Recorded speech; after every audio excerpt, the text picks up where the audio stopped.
a spark. It's what we're all looking for. Whether it be a new relationship or a new relationship with a gun, you need that spark. Spending so much time around different guns, that's what I'm always looking for, is a gun that sparks my interest in a new direction.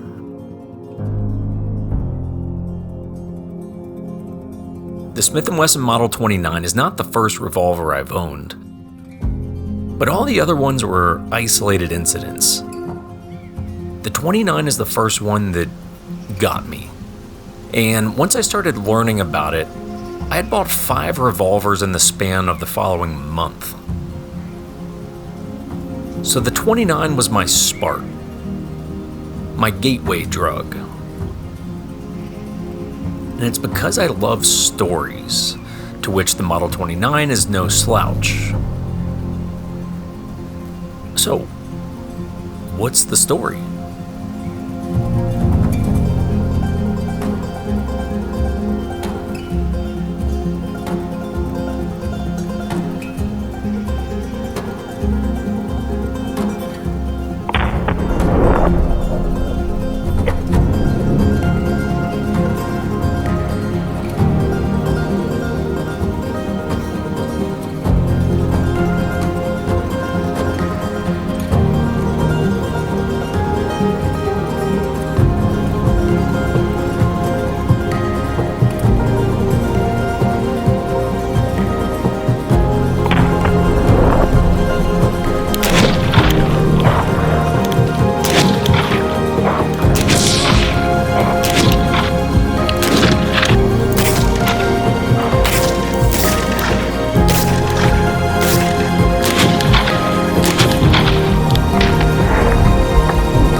Story of the Model 29. Where does it begin? Well, it's one of the most iconic handguns of all time, I think. Big time. And where it begins is actually prior to World War II. There was a group of men called the 44 Associates. Cool ass name. Yeah, it is a cool name, isn't it? Yeah, I like it. I think everything was just cooler back then. Yeah. One of those guys was named Elmer Keith. Now, just to save everyone from a long dialogue, an hour-long video, you want to do your own research on Elmer Keith. As far as a pistolero, he's one you want to know about. But what these guys would do is they would take 44 Special, which is a pretty common big bore double action revolver cartridge, and they would hot rod the shit out of it. Mm-hmm. I mean, they would absolutely. I mean, they blew up a lot of guns. A lot of guns doing that. So Elmer Keith is kind of known as the guy who blew up a lot of guns to develop different Magnum cartridges. Like you want to make an omelet, you got to break some eggs. Absolutely. I think that's 100% a good way to say that. He actually wouldn't get the cartridge that he wanted until post-World War II. And basically, Elmer Keith approached Remington and was like, hey, I want to do this cartridge. And Remington was like, hey, we need someone to build the gun. So Elmer hopped on over to Smith & Wesson, say, hey, I want to build this gun. And they were like, hell yeah, let's do it. And so the pre-29 was born. Guys, it's a tough guy video today. Tough guy, tough dogs. That's what today's video is about. Model 29s. Here's the, so mine is a 29-2, right? Mm-hmm. And you know where else we found one of these bad boys? At National Armory. That is correct. That is around Pittsburgh, PA. They are the sponsor of today's video. They carry new and old stuff. The old stuff being really the focus of today's video. There's really, frankly, very little new guns in the entire roster of things that we're talking about today. But great shop. So if you're in the area, definitely swing by. But if you're not, hey, just type in National Armory. You can go to their GB account and see all kinds of cool stuff that they throw up there. If you guys have any collections you're looking to sell, anything like that, especially if they're good collections, let them know. Maybe we'll fly out. Maybe we'll film the collection as well. But you guys can plug in a code on the National Armory site. That would be 1911. That'll save you guys 10% off. Cool folks. Glad to have them as a sponsor for the channel. Appreciate it. On with the show. The 44 Magnum, though, it's important to note that it is a little bit longer than 44 Special. So if you do have an original, like a third model hand ejector that's in 44 Special, you will not be able to load 44 Magnum and blow your gun So up. would we say that this is the equivalent of, hey, if you've got a 357 gun, you can shoot 38, not vice versa? Correct. If you got a 44 mag gun, you can shoot both. And most of the time, you're going to want to shoot 44 Special. When we were out shooting the gun yesterday, we only had 44 Magnum. Exclusively. And so, that was a unique situation. But like when I took my handgun class, or my revolver class specifically, defensive revolver class, I used my 29-3, which is a 3-inch barrel, and I shot 44 Specials. Still a big-ass bullet. Still something I don't want to be on the receiving end, but 44 Magnum, in my opinion, the difference in the two is dramatic. Yeah. 240 grain bullet moving pretty damn fast. Yeah. Is 44 Magnum. Well, we'll have some fun evidence of that later in the video.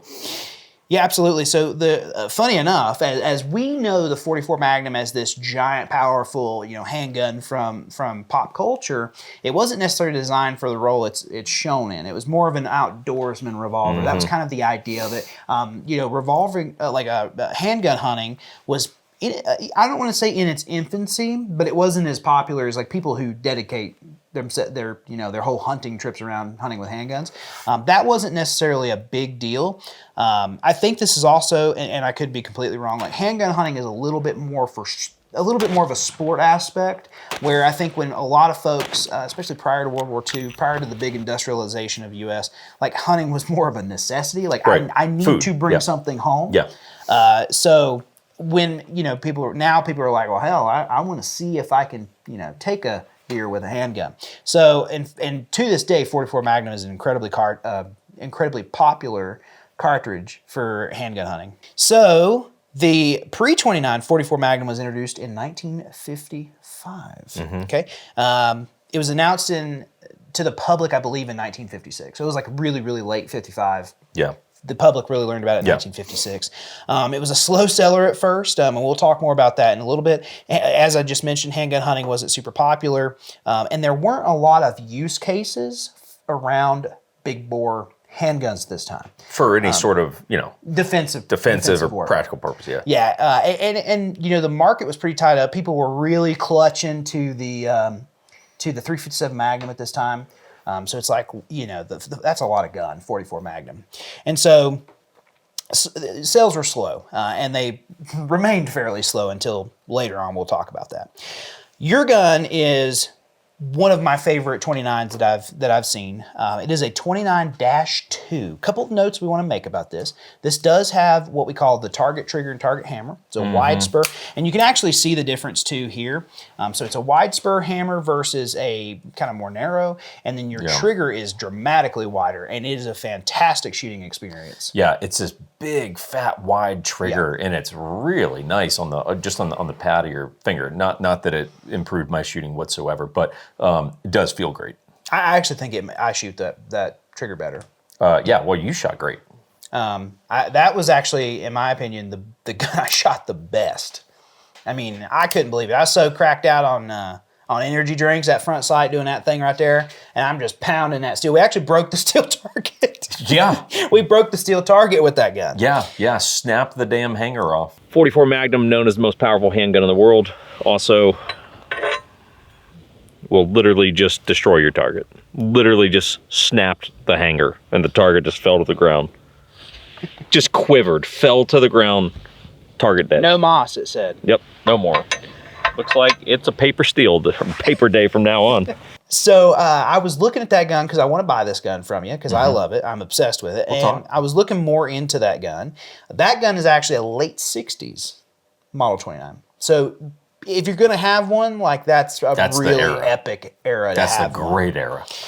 Yeah, and so that gun, the pre-29, so before they had the model designation, the pre-29, the 29, and the 29-2 are all what we call pinned and recessed. Yes. And it's perfect that I actually have a 29-3, which is the first variation that does not have that. So what that means is the barrel is pinned in place to secure it's securing itself to the frame. Yep. Okay.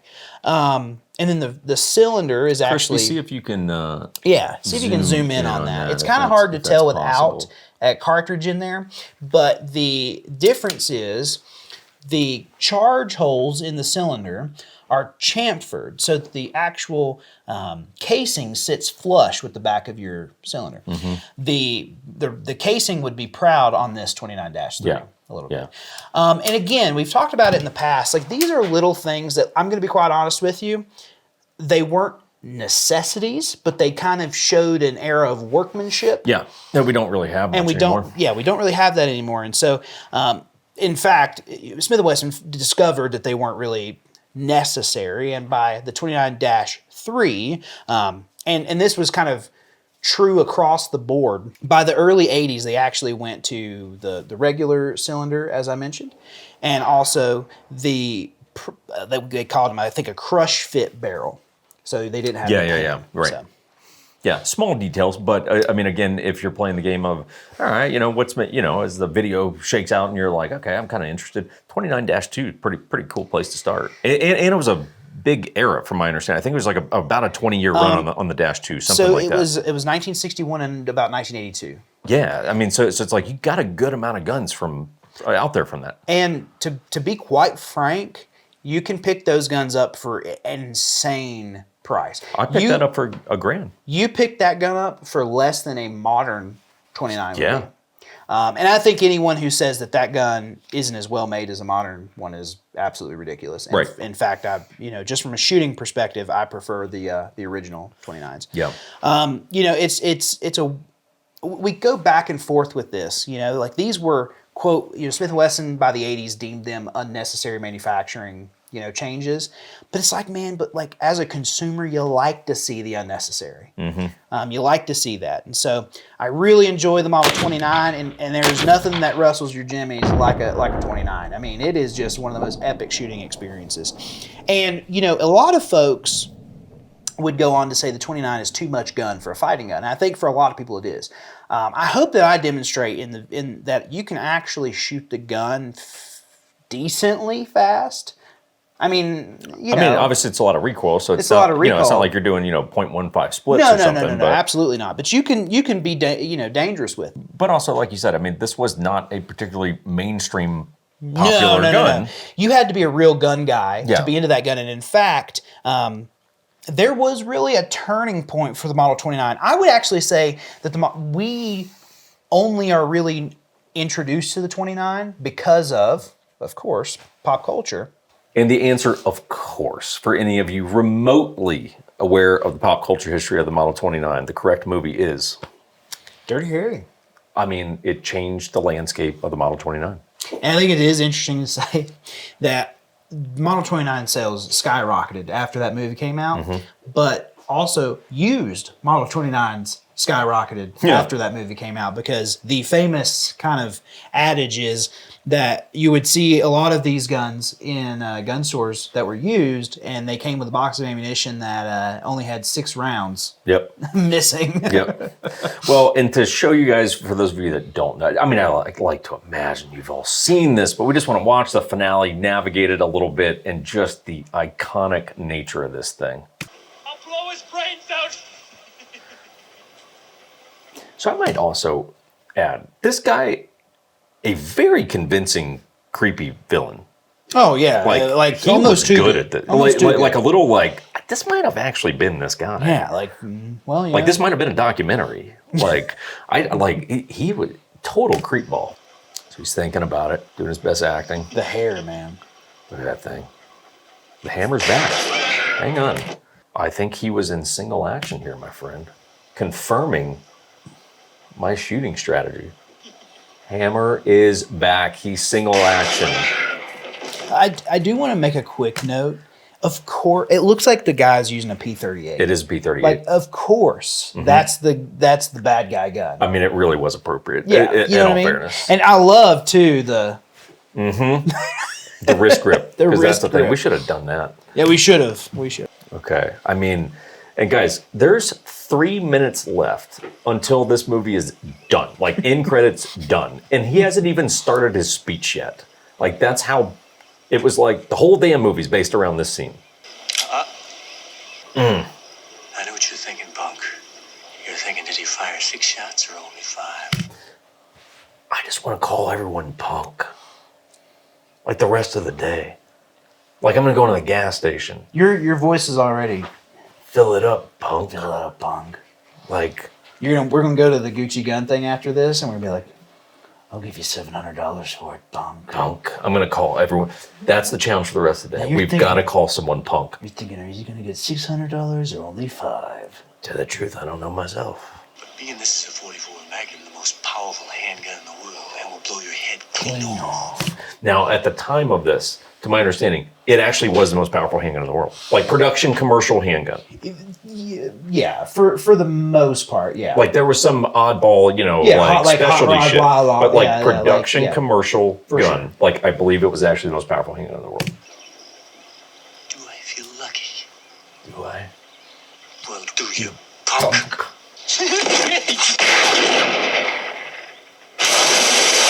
Blew him off the dock. Blew him off the dock. And he sinks like a dead brick. It's just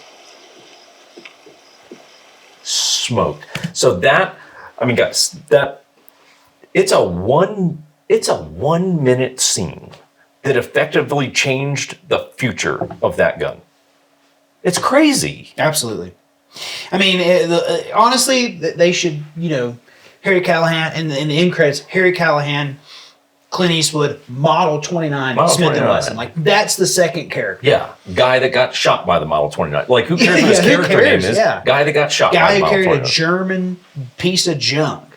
God, mega iconic. Now, of course, the big line there would blow a man's head Clean off. clean off. You gotta like do the woof. It makes you wonder. Could it? The only way to really know is to take old Scientific research. what is this guy? Juan Pablo came up to us in a parking lot talking shit. I don't think you can say that. What? I just call him Honey Don't Man. Okay, and so we're gonna see with some different calibers what happens. We're gonna start with 38 against this bad hombre. Oh, well, I mean, I wouldn't want to be that guy. Not bad though. I mean, like it didn't blow up or nothing. I mean, Ain't a big deal. it went. Yeah, I mean, the exit wound is. It's clean. You can get it. Boy, there's a lot of juice in that thing. Holy shit. I actually I don't want to drink that, but I don't want the lead. Do so like that wasn't super thrilling. Not but bad. you know, 1911, but in the Euro caliber, because that's what most people carry these days. It's a 9mm. 9 by 19. All right, let's see it. Oh, I mean, that was Better. way better. I mean, yeah, that's got some real juices coming out of it. Oh. The exit hole, dude, honestly, I didn't realize 9mm had that kind of ass. Oh, wow. Okay. That actually is a little surprising. Didn't see that one coming. God, it really looks good is a problem. All right, good Definitely job. 9mm stepped it up quite a bit. You know what? I'm not a 9mm guy, but you know, I can't argue with the facts. Oh, he's not happy. Yeah. I wouldn't be happy. Yeah, give him some eyes there. So, like, obviously the 9mm stepped it up. There's been an escalation of force. And now we're jumping straight to, what are you drawing there? Oh, I see teardrops. Well, see, now this isn't really giving me the feeling that he's an aggressive. Now I'm a little, uncomfortable. No, he talked shit, and then you were like, you want to talk shit, and now he's like, yeah. I don't. And then he realized, like, maybe he has, like, a Taurus G2C versus, Yeah. Harry Callahan. And he's like, I done screwed up. Yeah. I done screwed this up. All right, ladies and gentlemen. Most powerful handgun in the world. Clean off. Did I fire 5 shots? Or 6? Here we go. Oh, God. Okay. Shit. Yeah, I think he might have been onto something. Dude, you're covered. Oh, I'm covered. Oh, my Oh, God. gosh.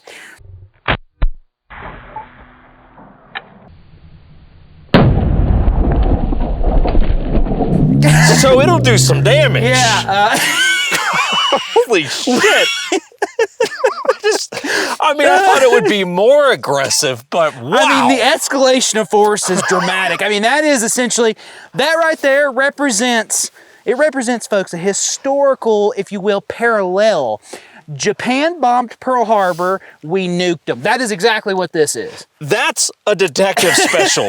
That is a Model 29. Wow. Well. I just didn't think it was going to be that much. So here's the thing, right? People want to always, I'm about to go real thud on you. You've got it all over. So like people who talk about, terminal ballistics, that, you filthy casuals. I mean, that is some serious horsepower. This has juices we got to clean this when you get home. That was worth the $28 in honeydew that I spent last night. Ridiculously expensive fruit. Yeah, this is organic, okay? It's fucking organic. Wow. That was incredible. But of course, shooting a man's head clean off is not the only claim to fame of the .44 Magnum. As illustrated in Taxi Driver, kind of a dark movie, but when Robert De Niro goes in to buy some guns from Easy Andy, which is the local arms dealer, okay, that's what I would call myself if I was, I'd be like Easy, Jolly Jake. Jolly Jake. Like I'd buy a gun from Jolly Jake. I'm where you Can I buy this gun from Jolly Jake? Yeah, we'll talk. We'll see how the day shakes out. But there's a bold claim that is made here. You got a 44 Magnum? A real monster. Stop my car at 100 yards. Put it around right through the engine block. Look at that bad boy. What a hero shot. Yeah, hell of a hero shot. Woo! That is still going. Damn good. That might be an 8-inch. I think it might be. Or just... Possibly. But, so he says something interesting there. He goes, powerful weapon. And he's like, easy. He's like, one, I got money. Which you do, right? And we're basically trying to negotiate the same deal right here. Right here. Yeah. But he says, powerful weapon, stop a car at 100 yards by putting a round through the engine block. It's a claim? And that makes you wonder. It's a claim. Could it? Okay, guys, we're talking about old guns today with the Model 29. These do not take optics and lights. I guess you could duct tape some shit to this. I probably would not do that if I were you. For those of you that like modern guns, myself included, they would take optics, lights, magazines. You would probably want to go get those from Big Tex Ordnance. That's what I would do pretty much anytime I need like an X300 or an Acro or some backup mags or some AR accessories or anything like that. I would go over to Big Tex Ordnance. You guys can plug in the code 1911 SYN. 1911 SIN probably wasn't a dig at me personally. That'll save you guys 10% off the store. Order ships same day as long as it is placed before 2 p.m. Central Standard Time, which is what the Texans like to use. I like the fact that they are actually shooters over there, and they kind of actually mandate that if you work there, you got to shoot a couple of courses a year because you learn about gear and what's good. And I like that because a lot of people in the gun industry don't know jack shit about guns. And Big Tex is not like that. So scope that out. Use that code if you guys looking for any other ways to support the channel. Patreon's a great way you can do it. We're also a real estate company. Market's been shit, so hey, if you need some real estate help, let us know. It's mean streets out there. But yeah, we appreciate the support. On with the show. So, we don't have a vehicle to shoot at 100 yards to see if a .44 mag will punch through the engine block, as alluded in Taxi Driver. What we do have is a Tesla Cybertruck door. Where did it come from? Does it really matter? We don't talk about that. Fell off a truck. Sure. Don't really know. You're a lover of Tesla products. Yeah, absolutely not. As someone who owns a classic car, to me, Tesla is, especially the Cybertruck, is a disgrace. It's a disgrace to vehicles. But they claim this to be bulletproof. That's what the man Musk said. That this is bad boy's bulletproof. He said that it was bulletproof? Oh yeah, these are advertised as bulletproof. Cool. So we're going to run it through a few different calibers, and we're just going to see the difference in 44. As alluded from the honeydew, potentially big results. Okay, up first, going to be the Detective Special, some 38 Special. I think it will stop this. I think you just deflected that thing into the atmosphere. That's like not really even that good. Holy crap! I didn't. I mean, granted, I hit it at an angle. I don't think the result would have changed, though. Like, that's really not that deep of a... Barely moved the metal. That's actually kind of impressive. I didn't really expect that. I mean, I knew it would probably stop it, but like... I didn't do shit.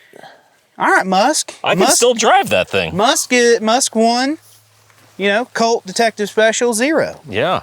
Up next, T-Sauce coming in hot, 9mm, 1911. European action. Let's see what the Euros have for Musk. I think it went. Did it? No, it did not. No. Bro. No, it did not. Wow. Okay. Damn. I mean, granted, this is just standard ball, but still. I mean, 38 didn't do shit. 9mm did something, but and that is a 5-inch barrel gun you have. Yeah. I mean, that's clean. There's no jagged edges or anything. Damn. All right. Well. Okay, Musk. Well, you know, that's honestly... To, you know, take it a second. That's actually why they introduced the Super 38, because 45 and other comparable cartridges weren't going through car doors during the gangster era. So like, I'm gonna really, like, I've never been disappointed in a 1911, but if it doesn't go through this freaking, you know, I don't think it's gonna make it. Man, I think on velocity, I don't think it's gonna make it. I'm gonna be so sad. All right, you ready? I don't think so. Oh my gosh, you've won 2 world wars, but you can't go through this piece of junk Cybertruck. Clean. Oh man. Clean. I've never been disappointed in a 45, but I am genuinely upset. Ironically, I think the 9mm divot is actually deeper. Well, speed is definitely, you know. I think velocity is really going to be the key on this bad boy. What is going on in life? And is there any deformation on the back that we can see? I mean, yeah. Oh, so the 45 looks like it deformed pretty heavily. For sure. But you're safe if you're inside. Dude. Super 38. Why not? It's here. Let's try it. Let's see if it holds up to its claim. I think it's same. I think it's same. I think the Cybertruck is stronger than a Ford Model T. I mean, but that definitely did the... It's pretty similar to 9. Yeah. It looks like it's got a bigger hole than the 9, but... Damn, Cybertruck. So, I mean, if you're in like a pistol street battle, this is actually a pretty good vehicle to like run around in. Fofo Magnum. Come on, baby. Like, I genuinely want this to go through that car door. It's gonna go. Oh. There was like a spark when it hit it. Oh, yeah! Yeah, I see daylight. The Model 29 Look is at the destructive. size of the hole. Holy Look at the crap. size of the hole. Oh, my gosh. Wow. Like, look at this. Oh, that is very sharp. Don't put your hand in there. Look at that. Holy shit. That's a glory hole of death. Yeah, oh, Look that'll cut you that. up. I mean, that is insane. so let's be honest. If you are in a street war, if somebody's got the hand howitzer, you're not safe. No, you're done. That is ridiculous. Wow, and that was just range rounds. That wasn't even hot shit. Let's do the hot shot. Sure, yeah, we send one. Dude, thank you. Model 29. I'm about to make this gun my whole personality now. Yeah, you're that guy. 29-2 second round. We've got some Hornady XTP 200 grain, so a little lighter, obviously. That a little faster too. Yeah. I don't know though, because it is a jacketed hollow point. Yeah? So It'd actually be fascinating if it stops what's actually a defensive round. yeah. Oh, it's sick. Yeah, well. Disregard. Yeah, 44 Magnum, don't care, jacketed hollow point or nothing. Oh my gosh. Just devastating. And that's honestly just as bad as the first one. It is. Man, that is some nasty Incredible. shit. Hey, look, Elon, you did decent. If you were a Revolver guy, maybe you'd step up your side plate in here. But ultimately, Cybertruck failed. Nope. The 44 Magnum. You ought to get one. Model 29-3, 3-inch barrel. we're genuinely at this point curious because we were using a 6-inch 29. This is a lot less barrel, so a lot less velocity. Right. And we're kind of saying, okay, is this gonna get stopped by the Cybertruck? I'm 50-50 on this one. Yeah, I genuinely don't know. All right, here we go. I'm gonna go a little lower, okay? Oh! Well, it definitely went. Well, yeah, it did go. It went. I put him right in the same hole. Oh, yeah. It would have gone anywhere. Barrel length, not really an issue. Not an issue. Which is good, because it's really not about the length of the barrel. It's more like, what you got in the barrel. All right, girls everywhere, that proves it. I mean, here's the deal. Like, honestly, what a win for men everywhere. Mm-hmm. We've now shown, okay, it doesn't matter if you don't have the length of another guy. Yeah. You still get it done. No, if the load's hot, it's gonna punch through. I didn't know about the 3-inch gun. I really thought maybe we lost some pretty serious velocity, but you know what? Fofo don't care. Nope. Okay, as Elon regrets not making that door more robust, let's maybe give people a little bit of we talked a little bit about the 29-2, maybe just a little bit of like sort of advice, some things to maybe look for, variants to be aware of. Obviously, you've got yours here. So yeah, I don't know, where do we kick this off? It's one of those things where there are many variants. I believe they're on like -10 by now. Yeah. So it's important that you kind of familiarize yourself. I'm not going to bore you with that. You can look that up on your own. My gun is a mid-80s gun, is a 29-3 3-inch gun. As I mentioned, this is the gun I used in my defensive revolver class. I mean, it's unpleasant. To me, the 3-inch in frame is one of the sexiest guns of all time. It hits. And I will say, where I really enjoy shooting 44 Magnum out of your gun, it becomes a whole different animal out of a 3-inch gun. And I'm actually feeling it today a little bit in the back here. And I know it's this gun because of the round butt, the way the round butt versus your square butt, that absorbs recoil a little bit better. I'd put it this way. If you woke up in the morning and you were groggy and you're like, oh man, I got to have a nice cup of black coffee, or I could just shoot a cylinder through that Lou Horton edition, I know which one's going to wake you up more. I promise you, that Lou Horton gun, it'll get you fired up. Oh yeah. She'll get you going. It'll get you going. So it'll get you going.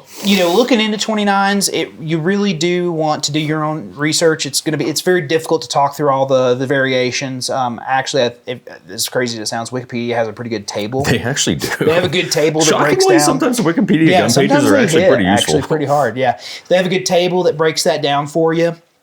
You really start to get into some pretty pricey stuff in the early 29s. Like you got that for a steal. Yeah.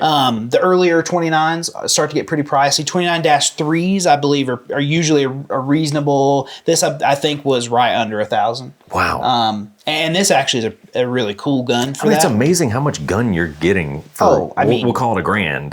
That's you're nuts. Getting a ton of firepower. I mean, it's really kind of amazing how much good gun you're getting at that. It's like, a baseline 1911's a gram. And this is like, hey, this is mega icon revolver shit for, we're just ballparking at $1,000. That's nuts. Well, and it's crazy too, because like in the 1911 vein for a G, you're like, yeah, well, I got this gun and now it has to go it's off gotta do here this and I've got to have this, change this. Yeah. That you'll never touch. No. You might change the stocks on it, maybe, but you'll never touch that gun. No. And it's crazy. So and you can still, and Smith still makes these, so hey, you can go get a modern production one. Absolutely. I can't recall, and I've been in a lot of gun shops over the last month, and so I've actually just kind of had my eye out, just curious if anyone had modern production 29s. I haven't seen one, so I don't think that they're real look, if you wanted a new production Colt snake gun, no problem. You find that in a gun shop anywhere, any day of the week, but it's like, I don't see 29 sitting on shelves. Well, I think we've returned back to people aren't really prepared for that much gun. Sure. We're in a weak society of people who use the European cartridges, and this is too much gun for them. And unfortunately, the 44 Magnum's not popular anymore. Let me give you guys a couple of other pop culture references that we're not going to show, because apparently I'm the only one that thinks showing movie clips in these videos is a good idea. The 4-inch, and I'm still stunned stunned and disappointed father in you that you have not watched Payback with Mel Gibson yet. But I tried. I told you about it. I mean, Tried? Well, yeah. Tried? I looked it up. It was on YouTube, free with ads. But then I called you. I was like, man, this is only an hour and 23 minutes. Yeah. Apparently, they cut out a bunch. $3.79 on Amazon. Yeah, I know. I get it. It's embarrassing. I need to watch For it. me to be around you. And you have not seen Payback with Mel Gibson and him sporting the 4-inch Model 29, laying it the fuck down the whole movie. Layeth the smacketh down. Right. So that's one to check out for those of you that like that kind of stuff. Old Commando Bond would be real happy with Live and Let Die. Right. Old James Bond gets a freaking 6.5-inch Model 29. It's the only time he's been a man. Well, it's a hell of a lot better than a PPK. Oh, my God. I mean, absolutely. Like, it's such a contrast. Big contrast. Such a contrast. Big You have contrast. a terrible, small caliber European firearm. Yeah. European embarrassment. The only thing the PPK has ever done good is when a certain someone turned it on himself and ended the war in Europe. Yeah, it's a pivotal moment, really. Right. Yeah, that was the only thing it's ever done good. The fact that Walther, the only people that use this gun, and Caleb is going to tell you, oh, I carry a PP. No, he doesn't. Caleb carries an Alchemy Custom Weaponry 1911. Okay? Damn, But he's dog, rat it out. masquerading for all these, mouth breathers that think they're going to be James Bond, think that some chick is going to be all over them at a casino because they have this thing. Let me tell you right now. With a martini. By the way, Yeah. I don't drink, but I imagine it's like gasoline, isn't it? I'm a man. I would never drink a martini. I mean, I don't. I put yeah, fucking absolutely, I don't whiskey know. in a glass and chug it. Let me tell you right now, if you're getting ready to get down to business with a female, and you're getting all undressed, and this is the gun you take off, she's going to think that the roles are going to be reversed. Yeah, But this gun right here, you want to save the world in a international spectrum. Big stick. That's the deal. You got to use the big stick. That's the deal. Anyways, So there's some good movies. Also Road Warrior and Sin City for those of you that want some fun viewing tonight. So why should people get a 29? because it is your American destiny. Because you want to be a man. It is the most exhilarating experience that I've ever had. Yeah. I mean, Look, real talk, guys. If you watch the damn Dirty Harry, it's 1 minute of your life, right? As we did earlier. But it's like if you watch that, and at the end of it, like your heart rate's not up, and you're just like, oh, when you shoot the 44, it's weird because all of a sudden you're like, now fire 5 shots, only 6. Yeah. It's like my mouth no longer opens. No. I just talk through my teeth everywhere. Yeah. What a rush. The only thing that I think gives me the same rustle in the nether regions is driving a carbureted V8. yeah. I mean, that's like we're talking Put Model that in the 29. passenger seat. Absolutely, Model 29 carbureted V8. These are things that America has lost over the years and made us a weaker country today. Yeah. So with that level of shame laid unto those of you who have not yet been down this path. Granted, I went down this path a month ago, so I'm not exactly, an old hat at this. But you should get one, whether it's modern, vintage, whatever. It's just like, you gotta have a 44 mag, man. You gotta have it. And speaking of hat, what the hell is that hat? Oh, I can't even talk about it on camera. People just, get very upset about this hat. But anyway, you guys can litigate that down in the comments. Anything else? No, I mean, honestly, I think hopefully people out of shame, and I do want you to be shamed, out of shame go out and try to get themselves a 44 Magnum revolver. We'll see how it shakes out. All right, guys. We'll see you next week.